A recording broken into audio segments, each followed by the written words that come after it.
Y ahora me gustaría que rápidamente pasáramos al siguiente tema, que es cómo podemos estudiar la Biblia. Y yo quiero sugerirles un método muy sencillo, muy práctico, pero muy bueno para estudiar la Biblia. Es conocido como el método inductivo. Y el método inductivo consiste de 3 pasos, los cuales son: número 1, observación; número 2, interpretación; y número 3, aplicación. Empecemos por el de la observación. La pregunta clave de este paso es: ¿qué dice el texto? ¿Qué observo yo ahí en el texto? Y para responder a esta pregunta tengo que observar y observar y observar. Tengo que ponerme el disfraz de Sherlock Holmes y ser como un detective que está observando y observando y observando lo que dice el texto. Mientras observas un texto de la Biblia, puedes hacer afirmaciones, puedes hacer preguntas, lo vas anotando y de esa manera vas estudiando el mensaje de la Biblia. Continuemos con nuestra clase de introducción a la Biblia. Ya hablamos de todos los libros de la Biblia de una manera resumida, por supuesto, porque si quisiéramos estudiar uno por uno detalladamente nos tardaríamos toda una eternidad. Entonces, cuando lleguemos al cielo, vemos cada uno de los libros, ¿right?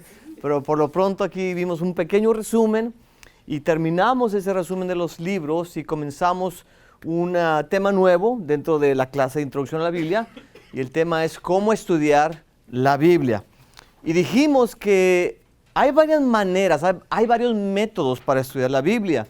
Uno puede leer la Biblia y estudiarla usando el método, vamos a decir, biográfico, donde una persona estudia la vida de alguien en la Biblia. Por ejemplo, toma a David y lee todos los pasajes de la Biblia que tienen que ver con David, y así es como uno estudia. Es el tema, el método biográfico. Está también el método temático. Uno toma un tema de la Biblia, digamos el tema de la salvación, hace lo mismo. Lee todos los pasajes en la Biblia que tienen que ver con ese tema y hace un estudio. Y son maneras muy, muy bonitas de aprender lo que enseña la Biblia. Pero hay un método que a mí me gusta mucho y quiero que ustedes lo conozcan y que lo usen para estudiar la Biblia, y es el método inductivo. Lo introducimos en la clase anterior. Un método muy sencillo que mucha gente utiliza y que consiste básicamente de 3 pasos. Vamos a anotar aquí, se llama método inductivo. Simplemente 3 pasos, que es observación. El segundo paso es la interpretación.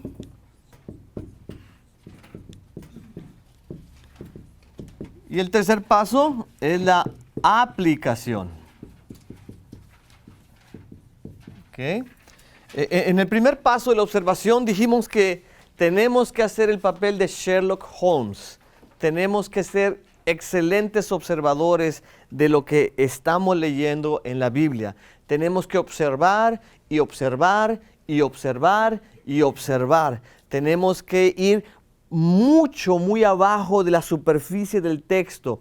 Nunca debemos de conformarnos con decir, bueno, aquí dice Juan 3:16, porque de tal manera amó Dios al mundo, y es todo lo que dice. No, hay mucho más por debajo de eso. La cosa es que tenemos que observar y observar. Y entonces este primer paso responde a la pregunta: ¿qué veo? ¿Qué observo? ¿Qué hay aquí? Y hago un montón de anotaciones. Pueden ser a manera de declaraciones, indicaciones o a manera de preguntas. Yo quiero que, para que me capten un poquito esto de este primer paso, de la importancia de ser buenos observadores, yo quiero que hagamos un par de ejercicios de observación. Les voy a pasar esta hoja. Es una hoja con puros cuadritos para hacerle la vida de cuadritos. No, no es cierto. Ok, les voy a explicar en qué consiste este ejercicio para que lo vayan haciendo. Consiste en responder a la pregunta: ¿cuántos cuadrados ves tú aquí? ¿Cuántos cuadrados observas? No me digas ahorita la respuesta, tú observa y me vas a dar en unos segundos tu respuesta. ¿Okay? ¿Cuántos cuadrados ves ahí en esa hoja?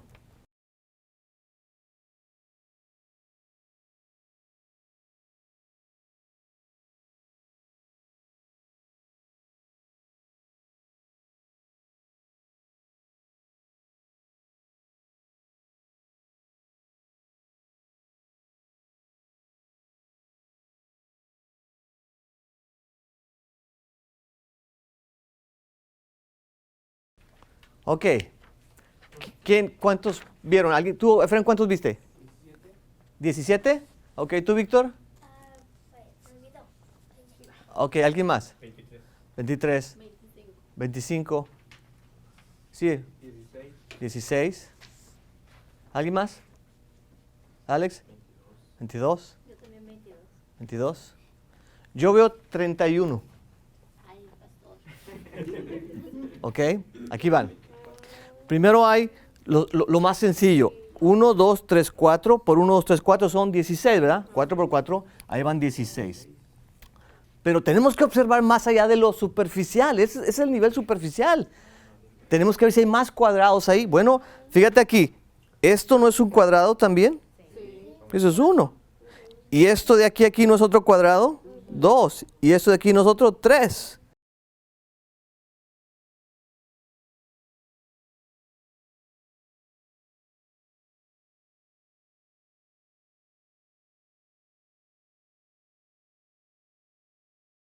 ¿Se dan cuenta cómo si observamos detenidamente pasamos de lo superficial a lo profundo? Lo mismo debemos de hacer cuando estudiamos la Biblia. No solamente leer superficialmente las palabras ahí, sino observar y preguntarnos y ver qué está realmente ahí. ¿Ok?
Vimos el paso de la observación. Estamos viendo el método inductivo para estudiar la Biblia. Y vimos ese primer paso que responde a la pregunta ¿qué veo, qué observo en el texto? Y hablamos de la importancia de ser buenos observadores, de ver y saber que ahí hay mucho más de lo que vemos a primera vista y a un nivel bien superficial. Podemos meternos más a fondo y sacar mucha información, hacer 1,000,000 de preguntas sobre el texto. Y creo que con eso, los ejercicios que hemos hecho, ya entendimos el concepto, ¿no? Entonces vamos ahora a ver el segundo paso de este método inductivo. Recuérdenme los 3 pasos del método inductivo. El primero es observación. El segundo paso es interpretación. Muy bien, interpretación. Y el tercer paso es muy bien, aplicación. Entonces ya vimos el primera observación. Vamos a enfocarnos en esta clase en el segundo paso, que es la observación. Perdón, la interpretación. Si la observación responde a la pregunta ¿qué veo?, la interpretación responde a la pregunta ¿qué significa? ¿Qué significa? Por eso se le llama interpretación. Pues cuando no entendemos algo y queremos saber qué significa eso que no entendemos. En la Biblia va a haber cosas muy claras, tan claras como el agua, ¿verdad? Que nadie nos tiene que explicar, las podemos entender luego, inmediatamente. Pero también nos vamos a topar con cosas que no son muy claras para nosotros y que no sabemos qué significan y tenemos que interpretarlas. ¿Okay? Entonces, vamos a abrir nuestros cuadernos.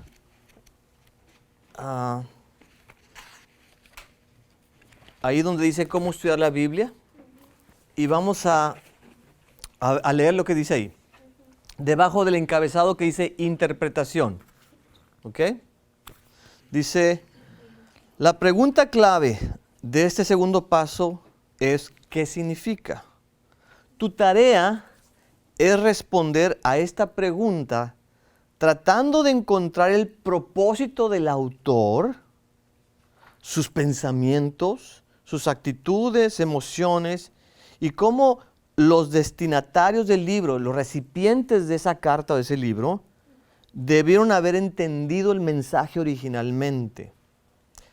Las 4 claves para interpretar el texto de la Biblia, lo que podemos llamar las 4 Cs, porque cada una de ellas empieza con la letra C, son las siguientes. Primero que nada, contexto. Contexto. El contexto se refiere a aquello que está con el texto.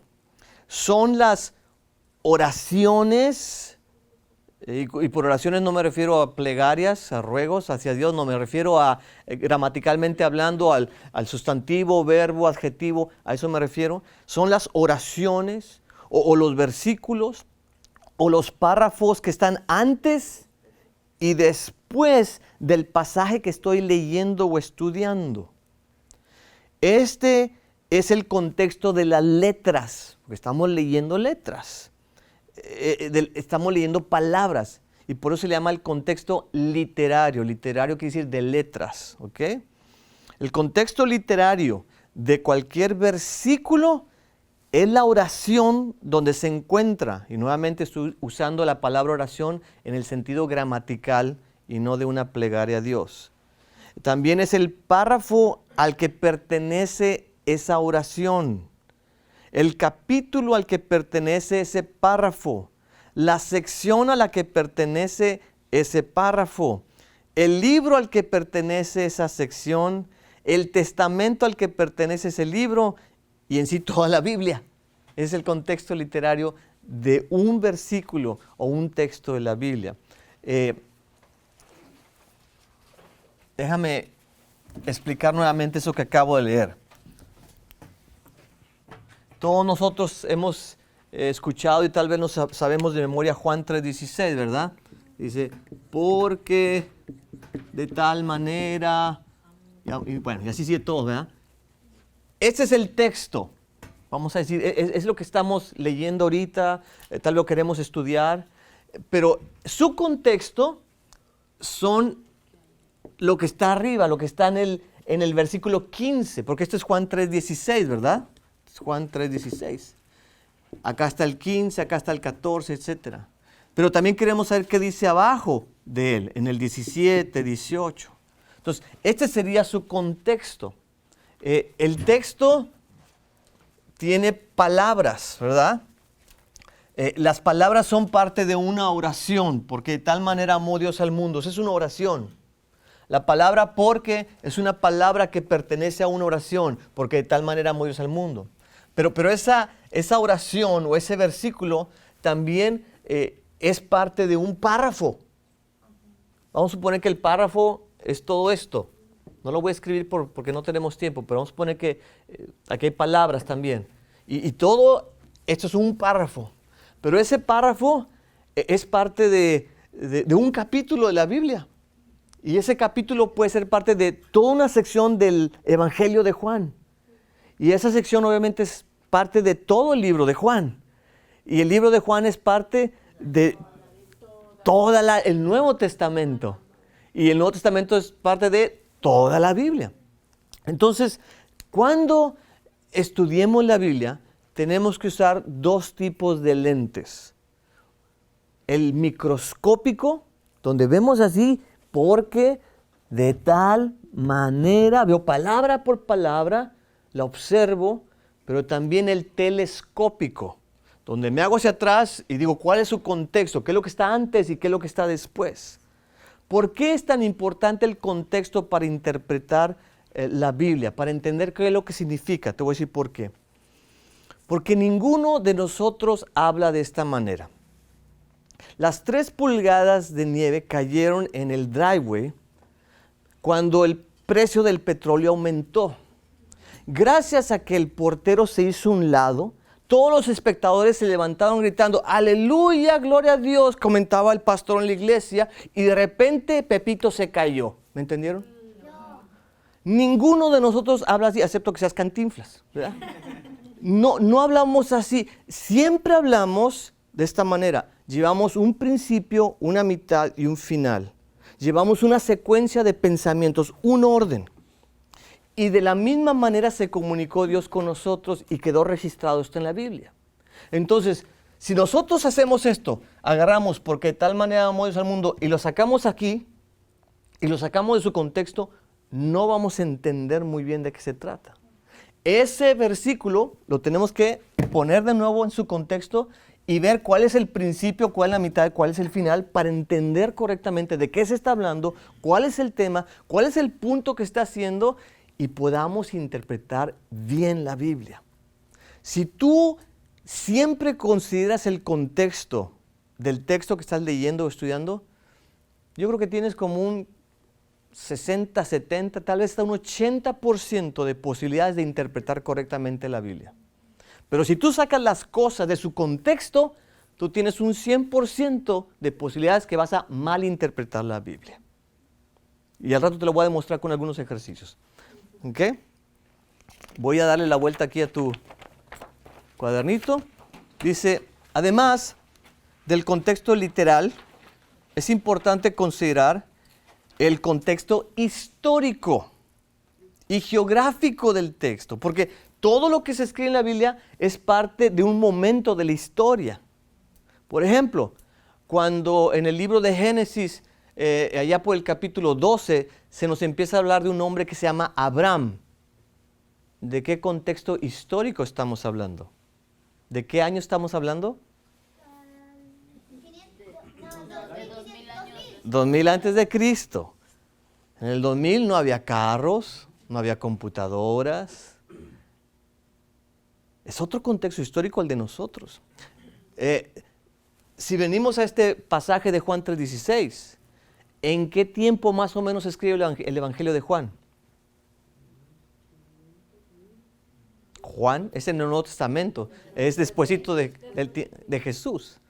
Entonces, si Jesús viene a nacer, por así decirlo, en el año 0, y Jesús comienza su ministerio a la edad de 30 años, y después de eso, a los 33 se va, y después de eso, Juan, tiempo después, Por allá, pues, más tarde, en 70, 80, se escribe Juan su evangelio. Y es después de Cristo. Entonces, para esos tiempos de Juan ya era un contexto histórico diferente a los tiempos de Abraham. Ya era otra cosa, ya han pasado más de 2000 años, ya la cosa había avanzado. ¿Okay? Entonces tenemos que considerar ese tipo de contexto, además de literal.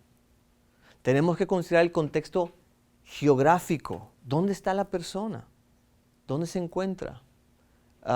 El contexto geográfico, por ejemplo, donde Moisés recibe los 10 mandamientos, ¿cuál es? ¿Dónde se encontraba geográficamente hablando?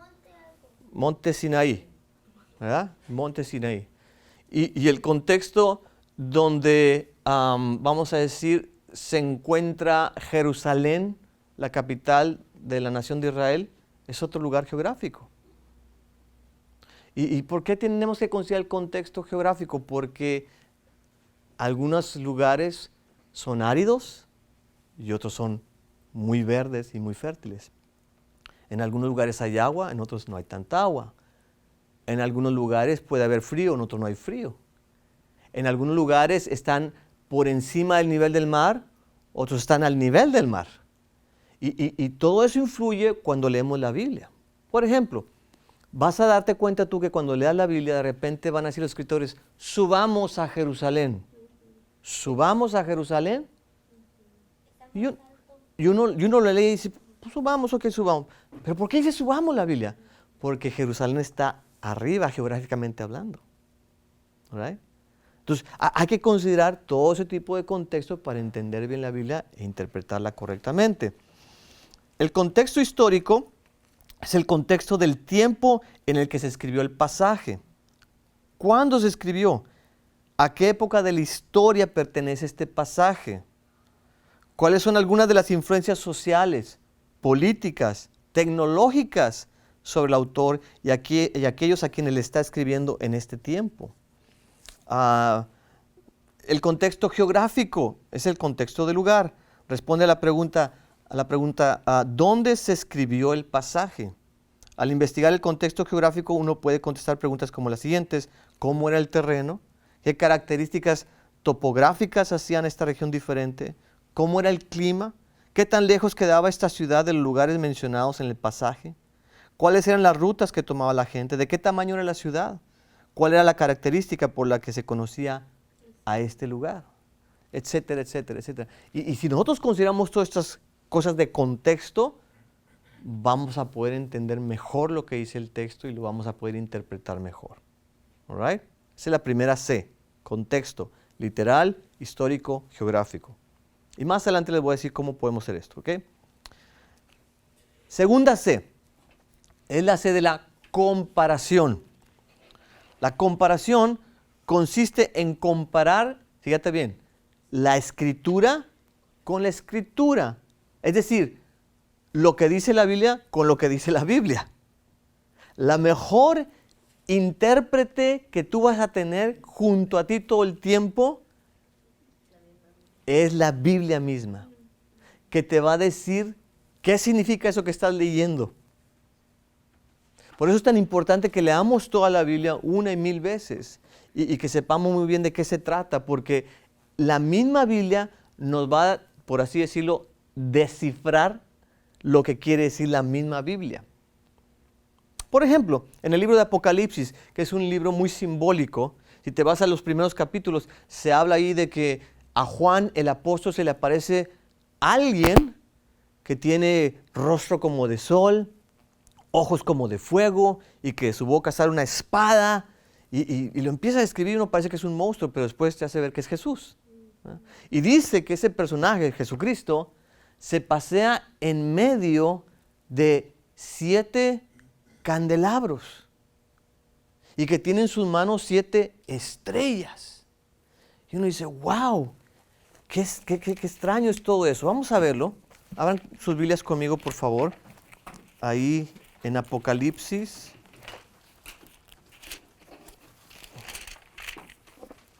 Capítulo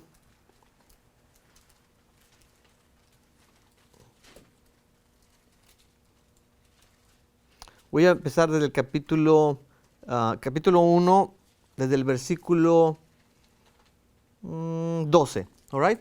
Apocalipsis 1:12. Dice, traigo la versión Reina Valera, creo aquí. Y me volví para ver la voz que hablaba conmigo. Y vuelto vi 7, ¿qué? Candelabros de oro. Y en medio de los 7 candelabros, o candeleros, a uno semejante al Hijo del Hombre, vestido de una ropa que llegaba hasta los pies y ceñido por el pecho con un cinto de oro. Su cabeza y sus cabellos eran blancos como blanca lana, como nieve, sus ojos como llama de fuego y sus pies semejantes al bronce bruñido, refulgente,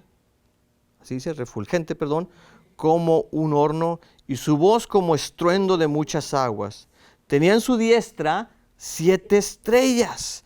De su boca salía una espada aguda de 2 filos, y su rostro era como el sol cuando resplandece con su fuerza.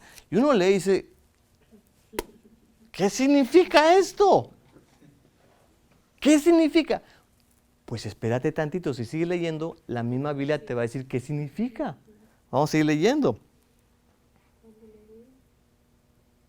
Voy a leer a partir del versículo número 20. El misterio de las 7 estrellas que has visto en mi diestra y de los 7 candeleros de oro son lo siguiente. Las 7 estrellas son los ángeles de las 7 iglesias y los 7 candeleros que has visto son las 7 iglesias. Gracias Jesús por interpretarme la Biblia. Pero te das cuenta, la misma Biblia te dice muchas veces qué significa lo que no entiendes. Pero ¿cómo vas a poder saber lo que significa si no lees la Biblia? Hay que leerla, ¿ok? Hay que leerla. Entonces, la primera C es la C de contexto, la segunda C es comparación. ¿Qué dice la Biblia sobre esto que estoy leyendo que no entiendo? ¿Qué dicen otros pasajes? ¿Qué dice algún otro libro de la Biblia acerca de este texto, acerca de las palabras que se usa aquí? Voy a seguir leyendo. Dice acá, esto nos ayuda a no malinterpretar los textos y distorsionar las enseñanzas de la Biblia. Nos ofrece una gran protección en contra de errores, porque el mejor intérprete de la Biblia es la Biblia misma. Una herramienta que facilita la comparación es la concordancia. Una pregunta muy importante aquí es, ¿dónde y cómo encaja este pasaje en la revelación total de la Biblia? O sea, todo lo que dice desde Génesis hasta Apocalipsis. Entonces, ya dijimos que para el contexto literario, lo único que tengo que hacer es ver lo que está arriba y lo que está abajo.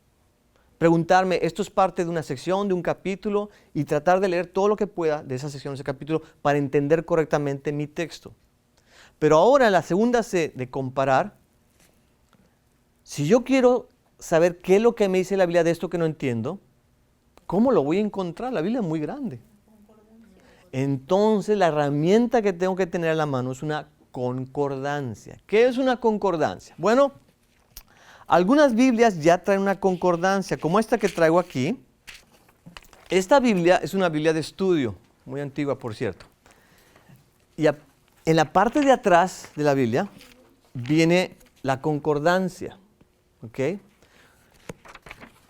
Ahí en la copia que les acabo de dar, le saqué fotocopia a una página de la concordancia. La concordancia es algo que te dice dónde se encuentra la palabra que andas buscando en toda la Biblia. Por ejemplo, si andas buscando la palabra amor, tú buscas en orden alfabético, en la concordancia está todo ordenado en orden alfabético. Entonces te vas a la A al principio de la concordancia y buscas hasta que dices a la palabra amor. Y ahí te va a enlistar desde Génesis hasta Apocalipsis. Cada vez que se menciona la palabra amor, te va a decir la referencia bíblica. Te va a decir, por ejemplo, Juan 3:16 o 1 de Juan 4:8. Y te va a decir un poquito de lo que dice ese versículo o todo el versículo. ¿Right? Entonces vamos a suponer que andamos buscando la palabra trueno. Ahí en la copia que les di, ¿ya encontraron la palabra trueno? Si te fijas, arriba está la palabra tropiezo y abajo está la palabra Tubal Caín y después túnica. Pero vamos a enfocarnos en la palabra trueno. Abajo de la palabra trueno, si te fijas, viene un número 1 y una S. Eso significa Primera de Samuel. Esa es la referencia del libro. Y después viene su capítulo y su versículo. Capítulo 12, versículo 17. Y después te pone un poquito lo que dice el versículo. Dice, yo clamaré a Jehová y Él dará, y vi una palabra, una letra T. Adivina qué es esa T. De trueno. Trueno. Entonces, la primera referencia de la palabra trueno en la Biblia se encuentra en 1 Samuel 12 y 7. Vamos a la segunda. Dice Job 26, 14. Pero él, y viene la palabra T, es de trueno, pero el trueno de su poder, ¿quién lo puede? Y hasta ahí llega. No te pone todo el versículo, te pone unas palabras del versículo, porque tomaría mucho espacio. La tercera, Sal, adivina de qué es la abreviación. Salmos. Salmos 77, 18. La voz de tu trueno estaba en el torbellino. Abajo nada más aparece un número, el 104, y es porque todavía se trata de un salmo. ¿Ok? Después abajo viene IS, adivina qué libro de la Biblia es. Isaías, muy bien. Isaías 29, 6. Abajo dice MR. Muy bien. Marcos 3:17. Y después viene AP. Apocalipsis. Y vienen 1, 2, 3, 4, 5 referencias del libro de Apocalipsis. ¿Ok? Entonces, vamos a suponer que yo estoy leyendo un texto y ahí viene la palabra trueno. Y no entiendo muy bien lo que quiere decir el trueno en ese pasaje. Entonces, ¿qué hago? Veo mi contexto, en primer lugar. Segundo lugar, comparo qué dice la Biblia. Es decir, ¿dónde más la Biblia habla sobre los truenos? Pues me voy a mi concordancia. Busco la palabra trueno. 1 Samuel 2 y 7, la busco en mi Biblia. Y leo todo el versículo. Y luego el siguiente de la concordancia. Y así todos. Y cuando haya leído todos, voy a tener un entendimiento más completo de lo que la Biblia dice sobre la palabra trueno y me va a ayudar para interpretar correctamente mi texto. ¿Ok? Más adelante vamos a hacer un ejercicio, pero esto es para que me vayan entendiendo. ¿Ok? Esta es una fotocopia de esta concordancia que tengo en mi Biblia. Y esto es un poco laborioso, tener que ir a la parte de atrás de la Biblia, tener que buscar la palabra trueno, y después imagínate, 1 Samuel 17, 1 Samuel 17, ahora va a tomar tiempo, y se puede hacer, pero ¿sabes qué? Ya vivimos en el siglo XXI. Ya hay concordancias electrónicas que puedes comprar y puedes instalarlas en tu computadora o puedes accesarlas en la internet y la puedes traer en tu computadora, en tu iPad o en tu teléfono. Y es bien padre, porque dice, ¿qué palabra quieres buscar en la Biblia? Trueno. Enter, ¡prum! En menos de un segundo te aparece todo y no solamente eso, le das clic y ya te aparece lo que dice 1 Samuel y Apocalipsis. No tienes que andarte pasando el tiempo buscando de un libro hacia otro en la Biblia. Es bien rápido. Entonces, cuando quieras estudiar un texto de la Biblia y vayas a comparar, usa la concordancia y sobre todo una concordancia electrónica. Hay concordancias que puedes comprar desde $20, $30. Hay concordancias gratis en la internet. Hay concordancias en inglés, en español. Busca en Google. Ahora todo se googlea, ¿verdad? Entonces, busca en Google concordancia de la Biblia gratis. Y ahí te va a aparecer. Y lo más seguro es que ya tengan un app. Lo bajas a tu teléfono, lo pones, quiero buscar tal palabra y te lo encuentras y ahí te lo lees y ya puedes entender mejor de qué se trata. ¿Sí me entendieron? Sí. ¿Alguien tiene una pregunta de este asunto de la concordancia?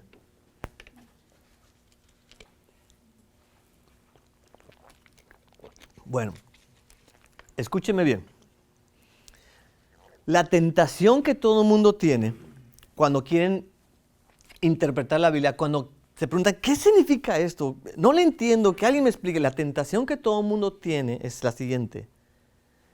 Ir a consultar un libro de alguien o meterse al internet y preguntar qué significa esto. Y se puede, pero yo quiero sugerirte que mejor tú lo investigues por ti mismo. Y la mejor manera de hacer esa investigación es con Biblia y una concordancia. Que no me vengan con que dijo fulanito, dijo manganito, que el libro aquel, que no estoy en contra del libro, me encantan los libros y tienen su lugar, pero primero la Biblia solita, ¿ok? Porque luego vienen malas interpretaciones. Déjame decirte otra cosa, no todo lo que está en el internet es verdadero y es bueno. Hay mucha basura en el internet. No te creas todo lo que lees en el internet. Ya se descubrió la píldora para bajar 60 libras en un día. Cómprela, usted se la puede llevar. No existe eso, no existe eso. Son mentiras. Ya tenemos la solución para que usted sea millonario sin sacarse la lotería en una semana. Compre nuestro libro. Y así hay estudios bíblicos que no son correctos. Predicaciones que son incorrectas, son malas interpretaciones. Tengan mucho cuidado con lo que escuchan, con lo que ven, con lo que accesan en internet, en su iPad, en su teléfono. No todo es bueno, no todo es cierto y verdadero. All right? Pero hay cosas muy buenas y tenemos que aprovecharnos de eso y usarlas. All right? Preguntas de la segunda C, de la comparación, de la concordancia. Quiero que quede bien claro eso. ¿Sí? ¿Queda claro? Ok. Déjame darte otra herramienta que te puede servir para hacer comparaciones. Y esta es también buenísima, buenísima. A mí me ha servido mucho a través del tiempo. Como acabo de decirles, tenemos la Biblia en diferentes versiones. Hay versiones que son muy, muy apegadas al original, es decir, al hebreo y al griego, y eso es muy bueno. Pero a veces la gente no les entiende muy bien. Como la versión Reina Valera, que es muy apegada al hebreo y al griego, pero como es tan apegada y como es un español muy antiguo, alguna gente no le entiende muy bien a todo lo que dice. Entonces se han hecho otras versiones, como la nueva versión internacional, que es muy apegada al original, pero tiene un lenguaje más accesible para todo el mundo. Y luego tenemos otras versiones con un lenguaje tan sencillo y que todo el mundo entiende, como la versión Dios habla hoy. ¿Okay? Entonces, cuando tú estás estudiando la Biblia, tú estás estudiando un texto, y tú te preguntas, ¿qué significa eso? No lo entiendo, no sé qué significa esas palabras. Ok. Saca 2, 3 o 4 versiones diferentes de la Biblia. Y en las 3 o 4 diferentes versiones, busca el mismo texto. Y lee cada una de ellas y te vas a dar cuenta que te van a interpretar lo que no entiendes.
Entonces, tan sencillo como sacar otra versión y la otra versión nos aclara qué significa la cosa.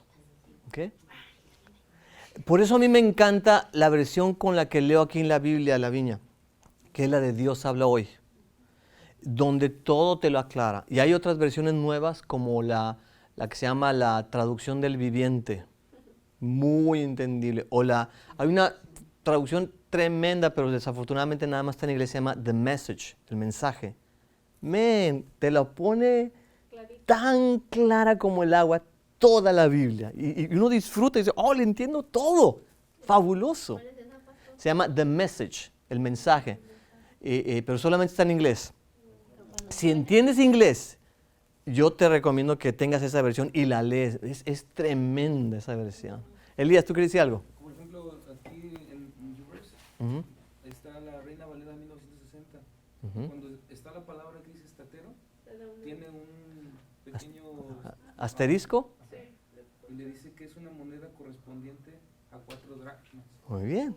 Entonces, ahí ya te lo interpretó. Ya te lo interpretó. Y fíjate qué tremendo, 4 dracmas.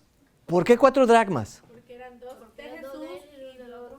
El impuesto del templo eran 2 dracmas por persona. Jesús le dice a Pedro, ve y saca una moneda para pagar tu impuesto y mi impuesto. Entonces requerían de 4 dracmas. Y un estatero era una moneda que equivalía a 4 dracmas. Ahora, ¿y qué quiere decir dracma? Ok, bueno. Podríamos comparar con otras versiones. Ahora, si ninguna versión nos dice qué significa la palabra dracma, pero el contexto podemos saber que es una moneda, ¿verdad? Es algo de una moneda de valor. Pero en sí, ¿qué tipo de moneda es o cuánto valor tenía? No lo sé. ¿Perdón? ¿Es de oro? No estoy seguro. Aquí dice en Esdras 2:69, según sus fuerzas dieron al tesorero de la obra 71,000 dracmas de oro. Bueno, no eran necesariamente de oro, pero eran unas monedas, eran griegas y eran el equivalente, si no me equivoco, a un día de trabajo. A un día de trabajo. Entonces vamos a ponerlo en nuestros términos de hoy en día. Si yo trabajo y me pagan, digamos, 10 la hora y trabajo 8 horas, ¿cuánto me van a pagar por un día? 80. Entonces, un dracma serían 80. 2 dracmas, ¿cuánto sería? 160. Entonces, vienen los del templo y dicen, ¿dónde están los $160? Un dracma, si le rascamos y le estudiamos, vamos a la tercera C, a la cultura. Vamos a la tercera C. Dice, recordemos una vez más que la Biblia no cayó del cielo repentinamente, sino que se escribió durante un periodo de 1500 años aproximadamente en diferentes partes, por diferentes personas, diferentes idiomas. Cada persona que contribuyó en la redacción de la Biblia hacía referencia a cosas que eran parte de su cultura o de otras culturas, sobre todo la judía, la griega o la romana. En la Biblia encontramos muchas expresiones o costumbres que a veces no entendemos porque son de una cultura desconocida para nosotros. Así que entre más sepas de la cultura de antes, más entendimiento tendrás del texto. Entonces, un dracma era algo de la cultura griega. Era una moneda que se usaba entre los griegos. Y el dracma era una pequeña monedita que valía, repito, a lo que tú ganabas en un día de trabajo. Ese es un dracma. Ahora, ¿cómo lo supe? Bueno, tuve que estudiar de la cultura. ¿Y cómo estudias de la cultura? Bueno, una manera es con la misma Biblia. La misma Biblia te dice cómo es la cultura, pero otra es libros como estos. Se llama Maneras y Costumbres de la Biblia. Y aquí te dice, por ejemplo, qué costumbre tenían para vestir, qué costumbre tenían para comer, qué costumbres tenían para hacer negocios. Aquí vienen unas fotografías de unas monedas, a lo mejor una de ellas es un dracma. ¿Qué costumbres tenían para casarse? O sea, te da mucha información de la cultura que se tenía en aquellos tiempos. Y cuando tú conoces la cultura, puedes interpretar mejor la Biblia. ¿Sí, Efren? Pregunta, por ejemplo, dice que 2 dracmas, ¿verdad? Ujú. Pero ¿cada cuánto los daba? ¿Cada semana? ¿Cada Muy bien. mes? Y esa es la parte de observación. En la parte de interpretación tenemos que hacer la comparación de la escritura con la escritura. ¿Qué es esto del impuesto del templo? ¿Cuándo se cobraba?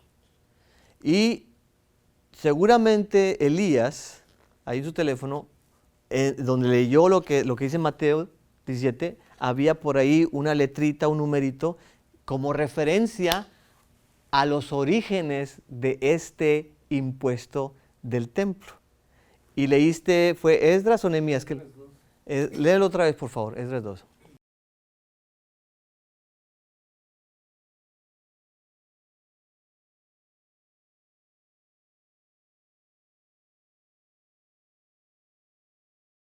Muy bien. De los tiempos de Nehemías, que es cuando se reconstruye la muralla y se empieza a reconstruir la ciudad y se empieza después a reconstruir el templo, se tuvo que cobrar al pueblo un impuesto para reconstruir el templo. Y se quedó como una costumbre entre el pueblo judío, porque con el tiempo el templo se iba deteriorando. Entonces había que hacerle sus reparaciones, había que, por ejemplo, que taparle aquí, que construirle acá, que una grieta allá, que pintarle, que lo que tú quieras, y eso costaba dinero. Entonces se les ocurrió de los tiempos de Nehemías cobrarle un impuesto al pueblo para el mantenimiento del templo. Entonces, ¿cómo supe eso? Leyendo el libro de Nehemías. Y la misma Biblia, si te fijaste, Elías leyendo Mateo, ahí la Biblia le dice, hey, lee allá Nehemías, a ver qué dice de este asunto del impuesto del templo. Entonces uno busca Nehemías y uno empieza a ver el contexto, aquí está la onda del impuesto, y ya entiende uno, ¿sí? Entonces primero contexto, después comparar la escritura con la escritura, después cultura, tener un conocimiento de la cultura. Right? Y por último, la última C, número 4 romano, es consultar, no al doctor, sino a otros libros para comparar nuestros resultados que primero obtuvimos al leer la Biblia, al sacar la concordancia, al comparar la escritura con la escritura, al estudiar de la cultura geográfica y todo eso. Entonces ya podemos consultar lo que dice fulanito en su libro, manganito en su comentario, etc. Hagamos uso de lo que otros aprendieron, pero tengamos cuidado. Nunca olvidemos que hay un orden. Primero la Biblia y después los otros libros para consultar. Además, recordemos que la Biblia es perfecta y los libros hechos por hombres tienen cosas buenas y a veces tienen errores. Por ello, las mejores herramientas de estudio que tú debes de tener son una buena Biblia de estudio. Por ejemplo, esta que les mostré aquí es una Biblia de estudio porque trae muchas referencias, trae la concordancia, trae mapas, trae un montón de herramientas. Entonces, no hay como hacerse de una buena Biblia de estudio. Así que diga Biblia de estudio, no una Biblia normal, que te da mucha información, es una buena herramienta. La segunda herramienta es una concordancia exhaustiva, ya sea en formato libro o electrónica. Y otro tipo de herramientas son diccionarios bíblicos que te definen palabras, te dice qué significan. Manuales de la Biblia que te dicen también de qué se tratan los libros. Atlas de la Biblia que te dan los mapas de la Biblia, diferentes regiones, diferentes ciudades, si había montañas, si había lagos, el clima, toda esa información te la dan los atlas. Y comentarios de la Biblia. All right? Preguntas de las 4 Cs. Contexto, comparación, cultura, consulta. Pero en ese orden. Primero checo mi contexto, comparo lo que la Biblia dice con la Biblia, estudio de la cultura y al último consulto otros libros.